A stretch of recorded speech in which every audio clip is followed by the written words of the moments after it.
তো চলো বন্ধুরা ভিডিওটি শুরু করা যাক। তো এটা হচ্ছে তোমার সেকেন্ড সেমিস্টার, ঠিক আছে? School test question paper. এটা হচ্ছে হুগলি জেলায়, ঠিক আছে? হুগলি জেলার স্কুল। তো চলো এই হিস্টোরি মানে ইতিহাসের এই সেকেন্ড সেমিস্টার এই কোশ্চেনটি আমরা করি। মানে কোশ্চেনটি বলতে আমি আজকে এমসিকিউ আর হচ্ছে এই যে শর্ট কোশ্চেন গুলো এই পর্যন্তই করাবো, ঠিক আছে? আমি এখন এটা মেন তো এরকমই করাবো সব প্রতিটা তোমার মডেল বলো কিংবা স্কুল কোশ্চেন বলো। আর বাকি যেই কোশ্চেন গুলো থাকছে এসএকিউ, তারপরে তোমার এই 2 মার্কসের, তারপরে 8 মার্কসের যে বড় কোশ্চেন গুলো থাকছে এগুলো আমি কিন্তু পরে একটা ভিডিও বানাবো আলাদা আলাদা করে, তখন এগুলো ওতে প্রোভাইড করবো। তো আজকে এতে কি আছে চলো দেখা যাক এমসিকিউটা। মহাবিদ্রোহকে 1857 খ্রিস্টাব্দে কৃষক বিদ্রোহ বলে ব্যাখ্যা দিয়েছেন। এটা উত্তর হবে শশীভূষণ চৌধুরী। তারপরে সর্বভারতীয় সর্বভারতীয় জাতীয় সম্মিলন 1883 খ্রিস্টাব্দে সভাপতি ছিলেন। এটি হবে তোমার আহ, রামতনু লাহিড়ী। চৈত্র মেলা বা হিন্দু মেলা রূপে পরিচিত হয় হচ্ছে তোমাদের এটা। উম, এটা মেন তো হয় 1857, ঠিক আছে? কিন্তু এখানে যেহেতু সর্বনিম্ন দেওয়া আছে 1867, এই কারণে আমরা এটাকে 1867 করবো। তবে বাংলার প্রথম সংবাদপত্র হলো বেঙ্গল গ্যাজেট। সুকুমার রয় সন্দে এই পত্রিকায় সম্পাদকের কাজে যুক্ত ছিলেন। এটা কত বছর এটা জানতে চেয়েছে। যুক্ত ছিলেন উনি 8 বছর। প্রথম সচিত্র বই ভারতচন্দ্রের অন্নদাম অন্নদামঙ্গল গ্রন্থের চিত্রশিল্পী ছিলেন। এটা হচ্ছে তোমাদের হবে রামচন্দ্র রায়। বঙ্গীয় বিজ্ঞান পরিষদ 1950 প্রতিষ্ঠিতা করেন এটা হচ্ছে তোমাদের যতীন্দ্রনাথ বসু।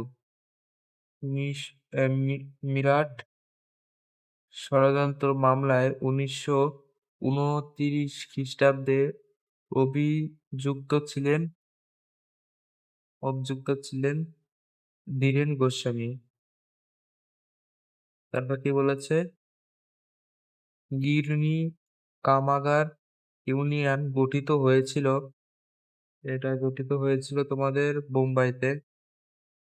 ইন্ডিয়ান ইনটেনশিয়ান গ্রন্থের রচয়িতা ছিলেন মানবেন্দ্রনাথ রয়। তারপর কি বলা হয়েছে? রবীন্দ্রনাথ ঠাকুরের গোরা উপন্যাসটি কোন ঐতিহাসিক পটভূমিকায় রচিত?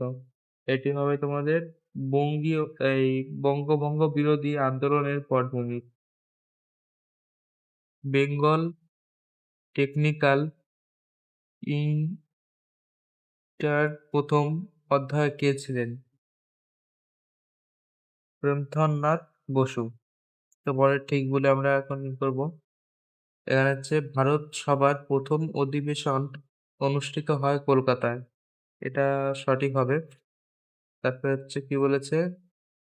স্বদেশ বন্ধন সমিতি গঠন করেন অশ্বিনী কুমার বন্দ্যোপাধ্যায়। এটা ভুল হবে। তারপরে এখানে হচ্ছে বিবৃতি আছে, মানে ব্যাখ্যা আছে। 1906 খ্রিস্টাব্দে জাতীয় শিক্ষা পরিষদ গঠিত হয়। এটা কিন্তু ওরা মাধ্যমিক প্রশ্ন দিয়েছিল। কারিগরি শিক্ষার উন্নতি করার জন্য, নাকি ব্যাখ্যা 2 বৈজ্ঞানিক গবেষণার উন্নতির জন্য, নাকি ব্যাখ্যা 3 জাতীয় শিক্ষা প্রদানের জন্য? এটা তোমাদের ব্যাখ্যা 3 হবে, জাতীয় শিক্ষা প্রদান করার জন্য। তারপর 20 শতকের ভারতে উপনিবেশিক বিরোধী আন্দোলনে বামপন্থীদের উল্লেখযোগ্য ভূমিকা ছিল। হুম, বামপন্থীদের ছিল জমিদার ও শিল্পপতিদের সমর্থক, নাকি ব্যাখ্যা 2 তারা ছিলেন ব্রিটিশ সাম্যবাদীদের সমর্থক, নাকি ব্যাখ্যা 3 তারা ছিলেন শ্রমিক কৃষকদের ব্রিটিশ বিরোধী এক বৌদ্ধ সংগ্রামের সংক্রান্ত। এটা হবে ব্যাখ্যা ৩। তো বন্ধুরা আজকে এই পর্যন্ত হয়ে গেল। ঠিক আছে? পরের ভিডিও আমি পরের স্কুলটি ধরবো। পরের স্কুলটি মানে তোমাদের যেরকম কোয়েশ্চেন করিয়েছি ওরকম করাবো। এইভাবে আমি এখন এই মুহূর্তে শেষ করব। পরে তারপর দেখা যাক তোমাদের রেসপন্স কেমন আসে ওই বুঝে আমি বাকিটা করব। ঠিক আছে? তো চলো আজকের পর্যন্ত এই ভিডিওটা এই পর্যন্তই। আবার দেখা হচ্ছে তোমাদের পরের ভিডিও।